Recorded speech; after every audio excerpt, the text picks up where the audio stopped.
азыркы бийликтин күчтүү тараптары кайсыл? Жетишкендиктери? Жалпысынан саясат жактан анализдесе, бийликке келгени мыкты. Булар деген биринчи жолу келген жок бийликкечи. 2010-жылы парламентаризм деп курганда шайлоодон да ата журт тутуп келген. Оппозициялык болуп туруп.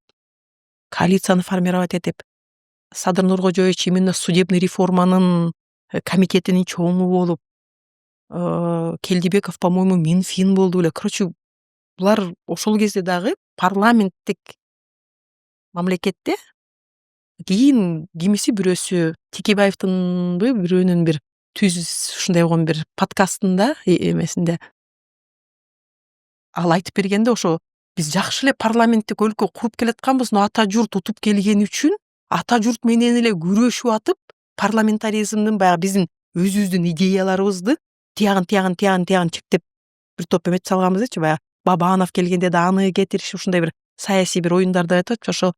Ошол маселе эмне жөндө билдирет? Оппозицияда жүргөндө да булар баягы элдин настроениясын сезип бийликке келгенге мүмкүнчүлүк түзүлдү. Түзүлдү эмес, алды. Бийликти алуу дагы бул дагы эме да, наука да. Анан мында дагы ооба шайлоону туура эмес өткөздү. Баттык чам кайра чогулуп, кайра бийликке келип алганы дагы бул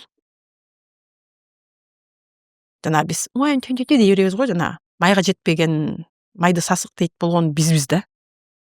Өзүбүз ошону жасай албайбыз, анан ошондой ушундай кылышты деп коебуз да. Так, булар как саясатчынын жасай турган иши ошо бийликке келүү. И ушул топ, азыркы бийликтеги топ 2 жолу тастыкташты. Кыргыз элинин оюн айтып, транслировать этип, алардын биягына чейин жетип, шайлоого барып добуш берип колдоп беришти да. 2 жолу келишти да.